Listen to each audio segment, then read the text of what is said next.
Para sa balitang abroad, sa lumabas na pag-aaral ng UNICEF, halos 20 milyong mga kabataan sa 10 bansa ang aktibo sa paggamit ng Artificial Intelligence o AI. Ikinababahala ito ng United Nations, gayong karamihan sa mga bata sa AI na humihingi ng payo pagdating sa kanilang mga personal na suliranin. Alamin ang kabuuan ng balita mula kay Son Santiago. Isinusulong ng United Nations ang isang panuntunan upang maprotektahan ang mga kabataan laban sa lumalalang panganib ng Artificial Intelligence o AI.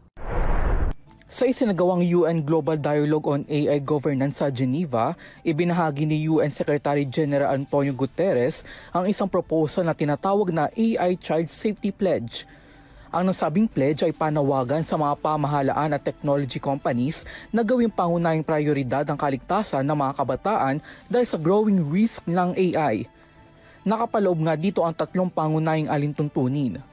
Una, kinakailangang mapatunayan ng mga tech companies na ligtas para sa mga kabataan ang kanilang AI system sa pamamagitan ng child-specific safety testing at independent oversight bago ito gawing available sa publiko.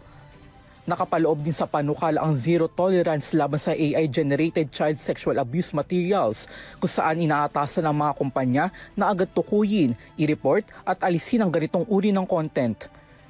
Bukod dito, inaasahan din matutukoy ng mga AI platform ang mga senyales ng emotional distress ng isang bata at agad itong maiugnay sa tunay na tao o profesional na maaaring makatulong. Sa kanyang speech, bagamat kinilala ni Guterres ang malaking pakinabang ng AI sa kasalukuyan, nagbabala din siya na naging bahagi na ito ng pang-araw-araw na buhay ng mga kabataan, ngunit wala umanong sapat na pananggalang. Iginiit niya na wala dapat na batang gawin na parang eksperimento para sa hindi pa maayos na regulasyon ng AI. Nowhere does safety matter more than for those least able to protect themselves, our children. We do not let medicine reach a child until it is proven safe. We test every toy. Yet AI has reached our children, their learning, their friendships, their most private questions, before anyone asked what it would do to them.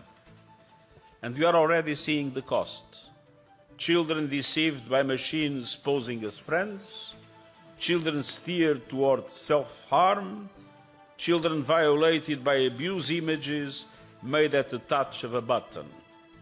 Ayon sa datos ng United Nations Children's Fund o UNICEF, naging malawak na ang paggamit ng AI ng mga kabataan. Tinatayang 20 milyong kabataan mula sa 10 bansa na raw kasi ang gumagamit nito. Mahigit 2 milyon sa kanila ang nagsabing lumalapit sa AI para humingi ng payo tungkol sa kanilang mga personal na suliranin, habang tinatayang 13 milyon naman ang gumagamit nito bilang tulong sa pag-aaral at paggawa ng kanilang mga schoolwork. Natuklasan din ng UNICEF na marami ng mga bata ang may pangamba sa panganib na dulot ng AI, kabilang ang mga scam, pagpapakalat ng maling impormasyon at ang posibilidad na manipulahin ng kanilang mga larawan o video upang gawing sexually explicit deepfakes. Para sa EuroTV News, ako si Son Santiago, sumasaludo sa bawat Pilipino.